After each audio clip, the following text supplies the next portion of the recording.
Final year की geography के अंतर्गत हमने पिछली कक्षा में हरित क्रांति और दूसरी हरित क्रांति के साथ साथ कुछ फसलों के कृषि फसलें जो होती है उनके नाम देखे थे कि उनको किस किस तरीके से पुकारा जाता है, मछली उत्पादन को क्या कहा जाता है, इसके अलावा मधुमक्खी पालन को क्या कहा जाता है। इन सभी चीज़ों को हमने पिछली कक्षा में पढ़ा था।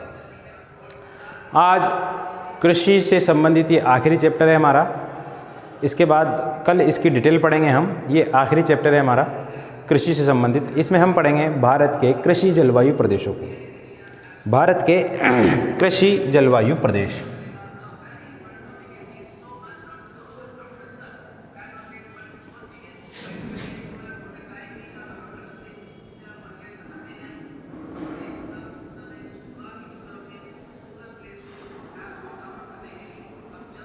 भारत के कृषि जलवायु प्रदेश।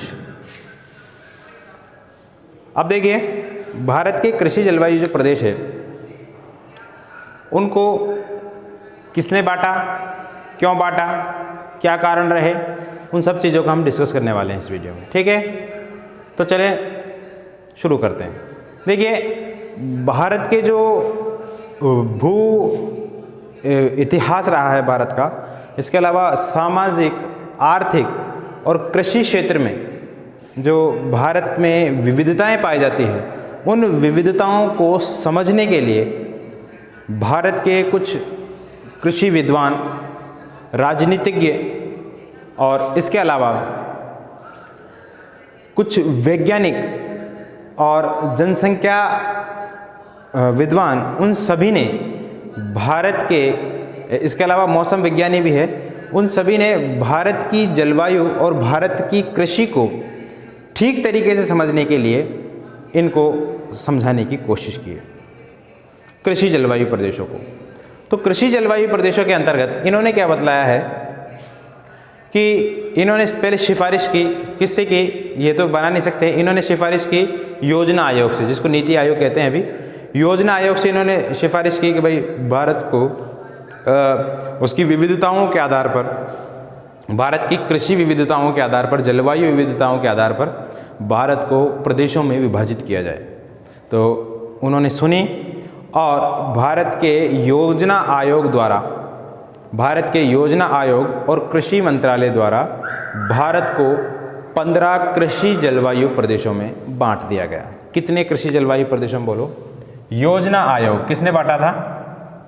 योजना आयोग और कृषि मंत्रालय, इसने दोनों ने मिलकर के भारत को कितने 15 कृषि जलवायु प्रदेशों में बांटा। कृषि जलवायु प्रदेशों में बांट दिया। ठीक है, बहुत आसान बात है। कितने पूछ लिया जाता है, कितने जलवायु प्रदेशों में भारत को बांटा गया है। अक्सर एग्ज़ाम में इसमें ये प्रश्न पूछे गए हैं कई बार। यूजीसी नेट की एग्ज़ाम में भी 4-5 बार इस प्रश्न को पूछ लिया गया है। योजना आयोग के द्वारा भारत को कितने जलवायु प्रदेश, कृषि जलवायु प्रदेशों में बांटा गया है, या भारत को कृषि जलवायु प्रदेशों में बांटने वाले विभाग का नाम क्या है? योजना आयोग। ठीक है, तो उन्होंने 15 कृषि जलवायु प्रदेशों में भारत को बांटा है। ठीक है, इस 15 कृषि जलवायु प्रदेशों को बांटने के पीछे उद्देश्य जो था वो था संपूर्ण सोच, हॉलिस्टिक अप्रोच को पहुंचाना। क्या? संपूर्ण सोच को जागृत करना, हॉलिस्टिक अप्रोच जिसको बोलते हैं इंग्लिश में, ये इसका मुख्य उद्देश्य था, जिसमें 5F को ध्यान रखा गया। 5F क्या है? इस 5F के अंतर्गत सबसे पहले आता है फूड, यानी कि देश में खाद्यान्न संबंधी कोई परेशानी ना हो, सभी आवश्यकताओं की पूर्ति की जाए। दूसरा F से मतलब है फीड। फीड बोले तो चारा। क्या? फीड बोले तो चारा। देश में पशुओं के लिए, चाहे वो कोई सा भी पशु हो, 4 पैर वाला हो, 2 पैर वाला हो, या फिर समुद्री पशु जो हो, उन सभी के लिए चारे की उपलब्धता दर्ज कराना, ये इसका उद्देश्य था। इसके अलावा तीसरा है फूडर। फूडर कहते हैं फूड उपलब्ध कराने वाले को, चारा उपलब्ध कराने वाले को, यानी खाद्यान्न उपलब्ध कराने वाले को, इसको किसी भी तरीके की कोई समस्या ना हो, इसकी आवश्यकता की ध्यान रखा गया। फूड, फीड, फूडर, और इसके अलावा एक था फ्यूल। फ्यूल, फ्यूल कहते हैं ईंधन, उत्पादक कह सकते हैं इसको। ईंधन, देश में ईंधन की आवश्यकताओं की पर्याप्त पूर्ति की जाए, ये सारे उद्देश्य थे इसके। फूड, फीड, फूडर, फ्यूल और फाइबर। फाइबर का मतलब होता है रेशा, रेशा जिसको बोलते हैं ना, तार कह सकते हैं। इन सभी की आवश्यकताओं की, रेशा के बोलते हैं कपास और रेशम उत्पादन जो संबंधी जो कृषि है, उन सभी के बारे में। तो देश में इन 5 चीज़ों की एक योजना बनाई गई, योजना आयोग द्वारा 15 कृषि जलवायु प्रदेशों में बांटने के साथ साथ 5F, food, feed, fodder, fuel और फाइबर, इन 5F के माध्यम से देश में इनकी आवश्यकताओं की पूर्ति और प्राकृतिक संसाधनों के उपयोग को बगैर पर्यावरण को नुकसान पहुंचाए हुए इन सभी लक्ष्यों को हासिल करना इसमें बतलाया गया। क्या क्या चीज़ें थी? फूड, फीड, फूडर, फ्यूल और फाइबर, ये 5F थे, इनको आप ध्यान रखेंगे, ठीक है। फूड से खाद्यान्न यानी कि खाना, देश में खाने की उपलब्धता हो, आवश्यकताओं की पूर्ति हो, जितना खाना देश की आवश्यकता के लिए है उतना खाना भारत में पैदा किया जाए। दूसरा फीड, पशुओं के लिए चारा उत्पादन किया जाए। फूडर, उत्पादक, इसका मतलब भी चारा ही होता है वैसे, इसमें जो उत्पादक है उनकी भी आवश्यकताओं की पूर्ति की जाए। फ्यूल, देश में ईंधन, चाहे वो कोयला हो, पेट्रोलियम हो या अन्य प्रकार का ईंधन हो, उस सभी प्रकार के ईंधन की आवश्यकताओं की पूर्ति की जाए, क्योंकि आपको मालूम है खाद्यान्न उत्पादन के लिए ईंधन की आवश्यकता होती है, सिंचाई करने वगैरह के लिए। फाइबर यानी कि रेशा, रेशा संबंधी जितनी भी फसलें हैं, कपास हो चाहे आपका रेशम हो, इन सभी की उत्पादकता को बढ़ावा देना और इन सभी की उत्पादकता और आवश्यकताओं को किस तरीके से पूरी करना, बगैर पर्यावरण को नुकसान पहुंचाए हुए। ये इसमें छोटी सी बात थी। अब भारत के 15 कृषि जलवायु प्रदेशों को देख लेते हैं हम। कृषि जलवायु प्रदेशों को अंग्रेजी में एग्रो क्लाइमेट रीजन कहा जाता है, ठीक है, ये भी लिख लीजिए आप, एग्रो क्लाइमेट रीजन। एग्रो यानी कि कृषि, एग्रीकल्चर, एग्रो से एग्रीकल्चर है, एग्रो क्लाइमेट रीजन, ठीक है। भारत को 15 कृषि जलवायु प्रदेशों में बांटा गया है। उन सभी 15 कृषि जलवायु प्रदेशों के मैं नाम लिख देता हूं, फिर उसको हम दर्शा देंगे नक्शे में, ठीक है। पहले यहां से शुरू करते हैं हम, कहां से, यहां से शुरू कर लेते हैं। यहां से मैं लिख देता हूं। नंबर 1, पहला कृषि जलवायु प्रदेश वो कौन सा है? पश्चिमी हिमालय प्रदेश, पश्चिमी हिमालय प्रदेश, ठीक है। दूसरा कृषि जलवायु प्रदेश कौन सा है?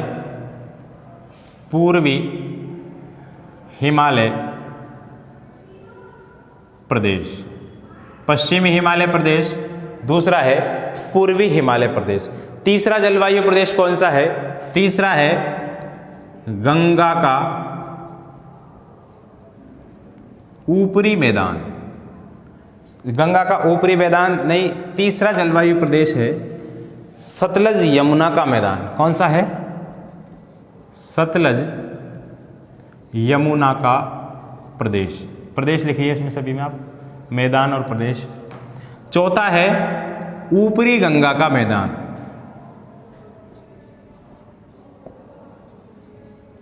मैदानी प्रदेश है ना,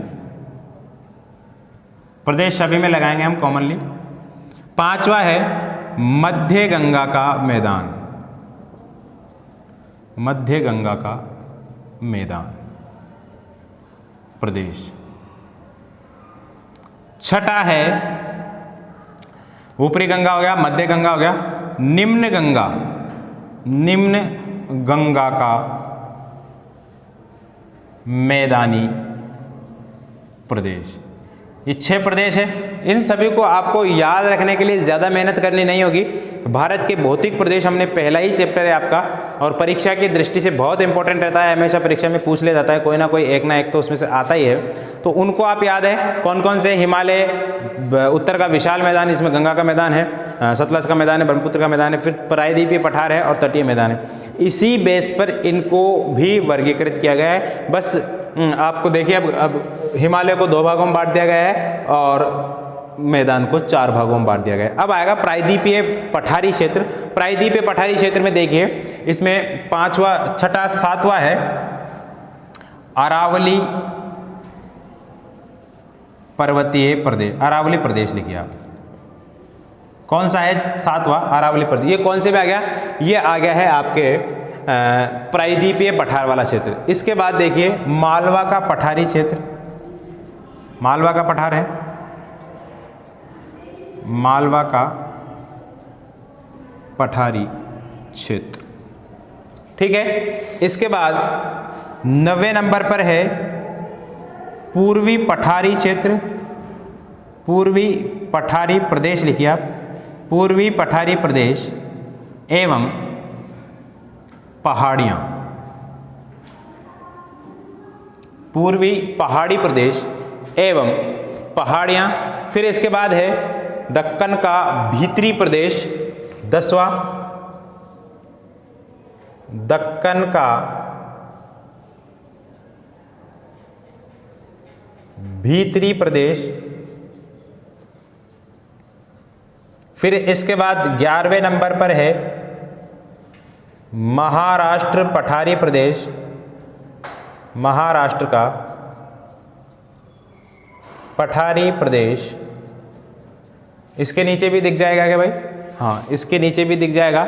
11वें नंबर पर है फिर तटीय मैदान वाले क्षेत्र आ जाते हैं। अब देखिए 11 हो गया। 12वें नंबर पर है पूर्वी तटीय मैदान, बहुत आसान है, ज़्यादा मुश्किल नहीं है। पूर्वी तटीय मैदान प्रदेश। और फिर 13वें नंबर पर है पश्चिमी तटीय मैदानी प्रदेश। 14वें नंबर पर है, इसमें 1 नंबर हमारा ज़्यादा हुआ है, जिसका कारण है कि अरावली प्रदेश और मालवा का प्रदेश जो है उन सभी को एक ही माना गया है। दोनों को, अरावली प्रदेश और मालवा का प्रदेश, इन दोनों को एक ही माना गया है, अरावली और मालवा।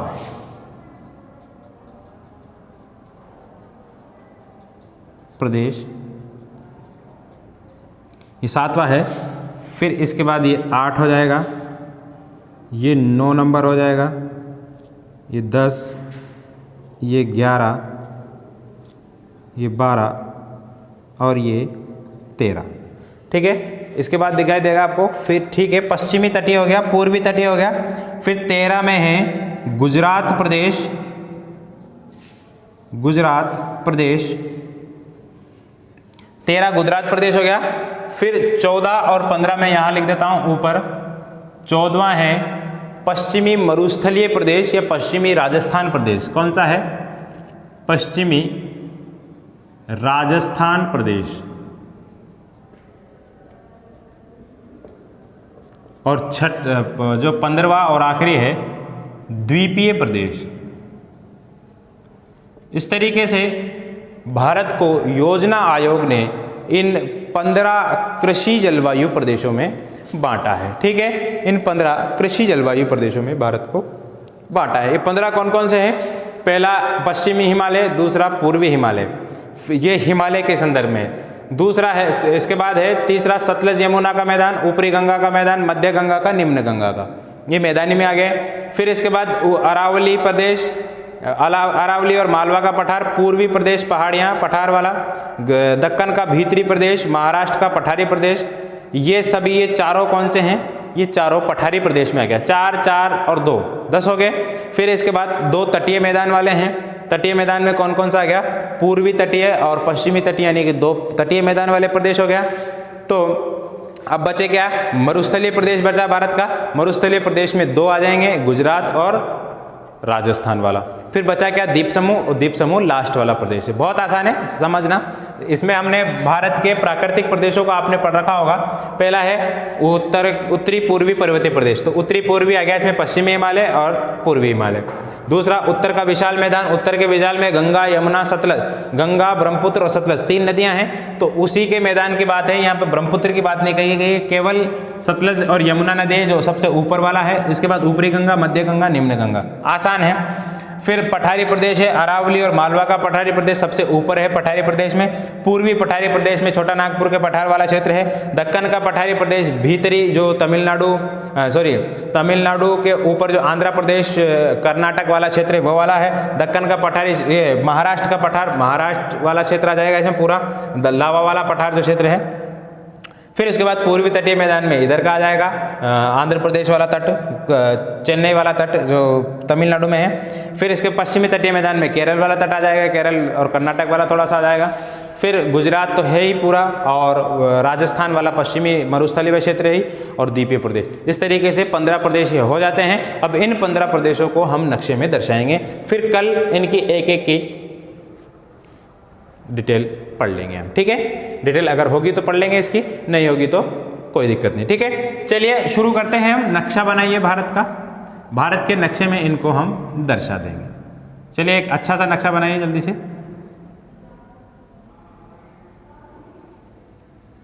नक्शा बना लीजिए जल्दी से। उस नक्शे में हम इनको डाल देते हैं।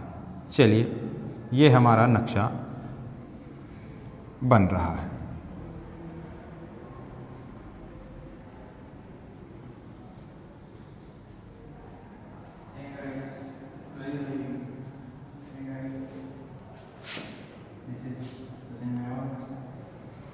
Yes.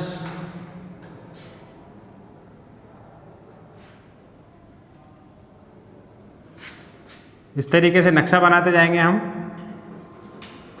और ये सिक्किम और नेपाल वाला क्षेत्र बना दिया हमने। फिर इसके बाद यहाँ से ये बताया था मैंने आपको, ऐसा बनाना है जैसा किसी शेर ने मुँह फाड़ा हो। फिर उसके बाद ये वाला क्षेत्र बनाएंगे जिसको बांग्लादेश कहते हैं।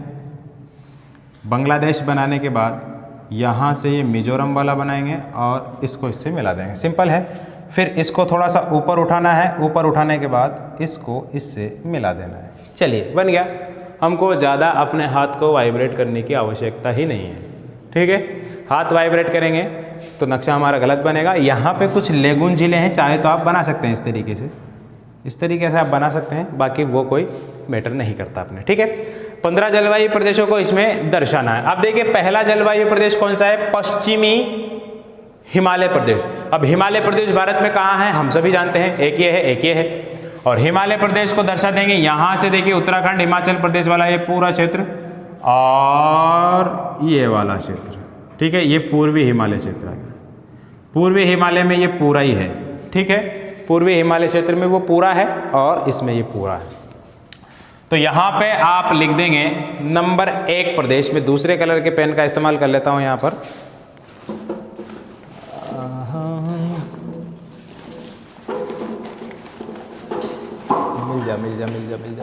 मिल गया। चलिए इसमें हम दूसरे कलर के पेन का इस्तेमाल करेंगे ताकि हमको अच्छे से दिख जाए। ये पहला प्रदेश हो गया और ये दूसरा प्रदेश हो गया, ठीक है। 2 प्रदेश हो गए। इसके बाद तीसरा प्रदेश देखते हैं। तीसरा प्रदेश कौन सा है, तीसरा प्रदेश है सतलज यमुना का प्रदेश। तो सतलज यमुना कहाँ बहती है हम सभी को मालूम है। सतलज यमुना प्रदेश यहाँ आ जाएगा। ये वाला जो क्षेत्र है ये सतलज और यमुना नदी वाला क्षेत्र है। तो 3 नंबर क्या लिख देंगे हम, यहाँ पर लिख देंगे। ये लीजिए भाई, ये 3 नंबर वाला क्षेत्र हो गया, ठीक है। यहाँ से आप कैलकुलेट कर दीजिए इसको, 1 2 3 हो गया। अब चौथा ऊपरी गंगा का प्रदेश। ऊपरी गंगा का प्रदेश कहाँ आएगा, ये वाला कौन सा है भाई, ये ऊपरी गंगा का प्रदेश है। फिर इसके बाद ये मध्य गंगा का वाला आ जाएगा, ये मध्य गंगा, और ये निचली गंगा वाला प्रदेश, ठीक है। सिंपल है, ज़्यादा मुश्किल नहीं है।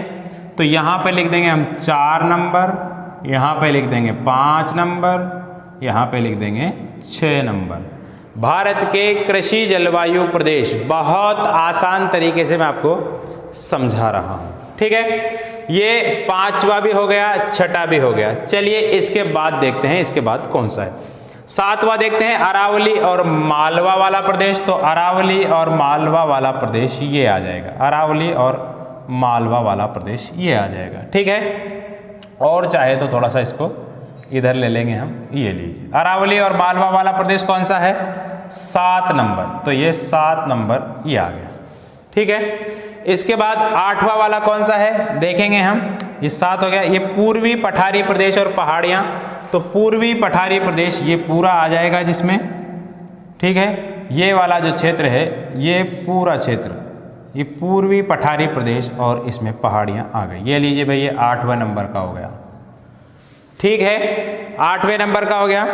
इसके बाद 9वें नंबर का कौन सा है देख लेंगे हम। 9वें नंबर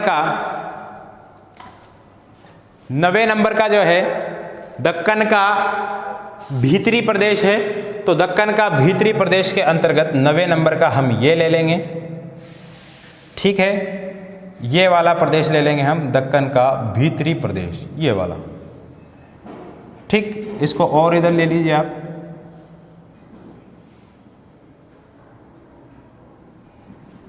ये लीजिए, ये दक्कन का भीतरी प्रदेश हो गया। ये 9 नंबर कृषि मंत्रालय और योजना आयोग द्वारा भारत को बांटा गया है ये, ठीक है। कृषि मंत्रालय और योजना आयोग द्वारा भारत को कृषि जलवायु प्रदेशों में बांटा गया है। मैं आपको बहुत आसान तरीके से समझा रहा हूँ, ठीक है। ये है फिर हमारा कौन सा प्रदेश है बोलो, ये है हमारा महाराष्ट्र पठार प्रदेश। ये नंबर 10 वाला दक्कन का हो गया भीतरी प्रदेश। 10 वाला नंबर कौन सा है, महाराष्ट्र का पठारी प्रदेश। तो ये 10 नंबर इसको यहाँ डाल देंगे, ठीक है। 10 प्रदेश हो गए। अब बचे कितने, 5, सिर्फ 5 बचे हैं। हमारा मैदान ऊपर वाला मैदान हो गया, पठार वाला क्षेत्र हो गया, हिमालय वाला क्षेत्र हो गया, ठीक है। ये भी 2 नंबर के अंतर्गत है भाई। सिक्किम वाला जो क्षेत्र है ये 2 नंबर के अंतर्गत है, ठीक है ना, 2 नंबर में। फिर देखिए इसके बाद पूर्वी तटीय मैदान, पूर्वी तटीय मैदानी प्रदेश ये वाला है, तो यहाँ पे 11 नंबर लिख देंगे, यहाँ से लेकर के यहाँ तक, ठीक है। फिर इसके बाद पश्चिमी तटीय प्रदेश है, यहाँ लिख देंगे हम 12 नंबर। समझ में आ रहा है, बहुत आसान है ना, ज़्यादा मुश्किल नहीं है ना भाई, बहुत आसान है। इसको बना लीजिए, मैं देखूंगा आपकी कॉपी में, मुझे इसको बना करके सेंड कीजिएगा आप, ठीक है। मैं देखूंगा किसने कितनी मेहनत की है, आप इसको सेंड करना मुझे बना करके, कृषि जलवायु प्रदेश भारत के। फिर इसके बाद 12 नंबर हो गया। 13 नंबर पे देखिए, 13 नंबर पे गुजरात प्रदेश है। ये जो गुजरात बचा हुआ है, ये गुजरात प्रदेश 13 नंबर पर है, ठीक है ना भाई। गुजरात पूरा है, ये 13 नंबर पर है, यहाँ से लेकर के पूरा गुजरात। फिर 14 नंबर पे ये राजस्थान वाला क्षेत्र बच गया, मरुस्थल वाला, 14 नंबर ये हो गया। फिर आपको मालूम है भारत में पूरब की तरफ और पश्चिम की तरफ द्वीप समूह पाए जाते हैं, ठीक है। कौन से द्वीप समूह हैं, 2 केंद्र शासित प्रदेश है, अंडमान निकोबार द्वीप समूह और लक्षद्वीप समूह। इन दोनों को ही 15 नंबर दिया गया है। कौन सा, 15वां नंबर। कंफ्यूज ना होना, 2 अलग अलग क्षेत्र है ये वैसे, लेकिन इन दोनों को संयुक्त रूप से द्वीपीय प्रदेश कह दिया जाता है। इसलिए ये क्या है भाई, ये एक अलग से आखिरी जलवायु प्रदेश बनाता है भारत के संदर्भ में। उम्मीद है आपको ये बहुत अच्छे से समझ में आया होगा। एक बार दोबारा से रिपीट कर देते हैं। भारत के कृषि जलवायु प्रदेश किसने बांटा है, भारत के कृषि जलवायु प्रदेश को योजना आयोग ने। भारत के, ये लिख देता हूं मैं, भारत के कृषि जलवायु प्रदेश किसने बांटा है ये भाई, योजना आयोग, योजना आयोग के अनुसार, ठीक है। कितने भाग है, 15 जलवायु प्रदेश है, उन्होंने बांटा है। फिर इसके साथ मैंने आपको बताया था उत्तर दिशा भी आप बना दिया करो जब भी नक्शा बनाओ। ये आपका नक्शा बना है, हेडिंग हमने लिख दी है। इनबॉक्स में हमको लिखने की कुछ भी आवश्यकता नहीं है। उम्मीद है ये आपको अच्छे से समझ में आ गया होगा। एक बार रिपीट मार रहे थे हम, इसका रिपीट मार लेते हैं। देखिए, सबसे पहले उत्तर का पूर्वी हिमालय प्रदेश इन्होंने बताया, पूर्वी हिमालय प्रदेश ही आ गया, जिसमें जम्मू कश्मीर, उत्तराखंड और हिमाचल प्रदेश है। दूसरा बताया, पश्चिमी हिमालय है। दूसरा बताया पूर्वी हिमालय प्रदेश, पूर्वी हिमालय प्रदेश में सातों बहनें आ गई है, ये वाला प्रदेश आ गया। तीसरा बताया है सतलज और यमुना का मैदान, जिसमें ये वाला पंजाब और दिल्ली वाला क्षेत्र, हरियाणा वाला क्षेत्र आ गया। फिर इसके बाद ऊपरी गंगा का मैदान, जिसमें उत्तर प्रदेश का ऊपरी भाग शामिल है। फिर उसके बाद बताया है मध्य गंगा का मैदान, जिसमें उत्तर प्रदेश और बिहार शामिल है। निम्न गंगा का मैदान मुख्यतः पश्चिम बंगाल शामिल है। फिर उसके बाद 7वें नंबर पे क्या बताया, अरावली और मालवा का पठारी प्रदेश।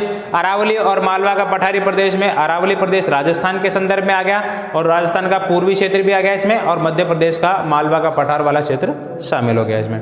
8वें नंबर पर क्या बताया इन्होंने, 8वें नंबर पर इन्होंने पूर्वी जो पहाड़ियां हैं, पूर्वी पठार बताया, जिसमें आपका छत्तीसगढ़ और झारखंड के अलावा ओडिशा वगैरह ये क्षेत्र आ गया, और आंध्र प्रदेश का भी कुछ क्षेत्र इसमें शामिल है। 9वें नंबर पर इन्होंने दक्कन का भीतरी पठार बताया। दक्कन के भीतरी पठार के अंतर्गत तमिलनाडु और आंध्र प्रदेश और कर्नाटका का कुछ भाग आ गया। फिर इसके बाद 10वां प्रदेश ये बताया इन्होंने, 10वें प्रदेश के अंतर्गत क्या आया है, महाराष्ट्र का पठार, जिसमें महाराष्ट्र आ गया, कुछ मात्रा में कर्नाटक भी आ गया। फिर 11वें नंबर पर और 12वें नंबर पर पूर्वी तटीय मैदान और पश्चिमी तटीय मैदान है। फिर उसके बाद 13वें नंबर पर सिंपल गुजरात प्रदेश, 14वें नंबर पर बचा कुचा राजस्थान का अरावली, राजस्थान का मरुस्थलीय प्रदेश, कौन सा, मरुस्थलीय प्रदेश। फिर 15वें नंबर पर सिंपल क्या है, द्वीप समूह। यह था आज का चैप्टर। बहुत आसान तरीके से मैंने आपको समझाने की कोशिश की है। उम्मीद है जितना मैं समझा पाया हूँ आपने उतना ही समझा होगा। मिलेंगे अगली क्लास में, तब तक के लिए मुझे दीजिए इजाज़त। नमस्कार।